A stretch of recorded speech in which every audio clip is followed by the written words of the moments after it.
Alright, so right now I'm just going to explain what is happening with my G6R when it's being fired, because I will have to explain this sooner or later, because I know some of you will have questions.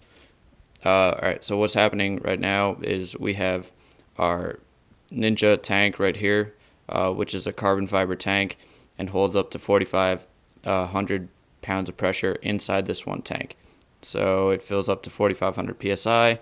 Right now there's about 250 pounds, 2,500 pounds of psi inside of this right now due to the gauge.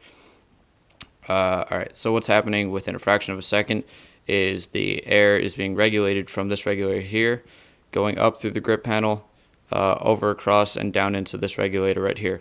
This regulator has a little shuttle valve inside of it, which just goes up and down and has ports that is inside of the regulator for in and air out.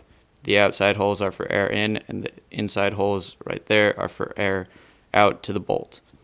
Alright, so that air over there is going to go into the low pressure regulator, which therefore lowers the pressure into the whatever pressure is going inside the bolt, and which will drive the bolt back whenever the air tank is engaged with the ASA here.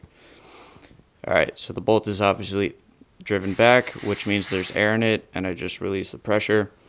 And what's happening as the ball is flying forward through here is there's a little input port where the air goes in and flies out the middle, the middle of the bolt. This is just for weight.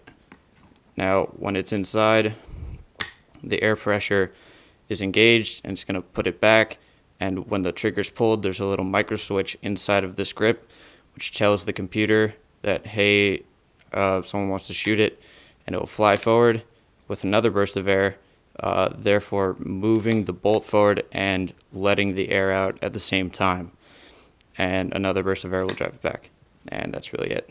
Now, the barrel, to optimize air efficiency, has minimal porting except for the end, which basically makes a vortex of air for the ball to float on as it's traveling out.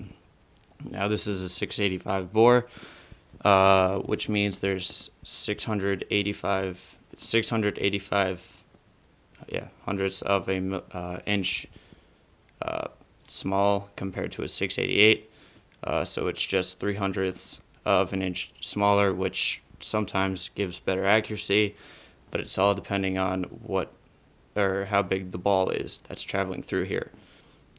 So this pretty much, most barrels have a 688 backing to it, so the back half is 688, but the front half is usually bumped up to a 670.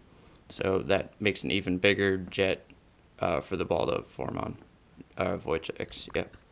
And that's really it.